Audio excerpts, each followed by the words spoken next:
où vous vous prononcez, est-ce que vous êtes pour l'unité de la gauche contre le Front National ou contre, et après vous pouvez nous laisser vos coordonnées. Face à la droite et à l'extrême droite, souhaitez-vous l'unité de la gauche et des écologistes aux élections régionales? C'est la question posée ce week-end aux sympathisants de gauche. Le Parti socialiste a installé plus de 2000 points de vote en France et ouvert une plateforme en ligne. Une unité qui semble primordiale pour le PS.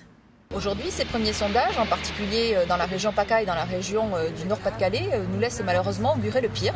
Et c'est quelque chose que le Parti socialiste n'a pas voulu. Aujourd'hui, il y a plusieurs listes de gauche fragmentées qui se présentent au premier tour.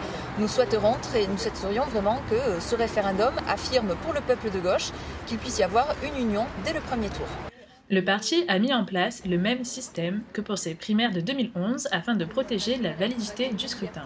Sur le département de la Haute-Garonne, il y a 117 bureaux de vote qui ont été mis en place. Et il y a cette volonté donc chaque soir que de remonter la centralisation des résultats à Paris. Et il faut donc que je vérifie que les personnes ont bien voté, ont bien laissé leurs coordonnées et qu'il n'y ait pas eu de problème particulier. Du côté des participants, on redoute effectivement la montée du Front National. Le Front National est une menace, mais bon, je pense qu'il faut...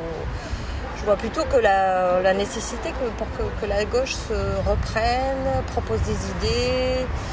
Et si le PS est tout seul, bon, ce sera plus compliqué. C'est la seule solution. Si jamais il y a pas d'entente au niveau de l'union de la gauche, eh bien on va se faire bouffer, passez-moi l'expression, par le Front National pour des raisons X ou Y.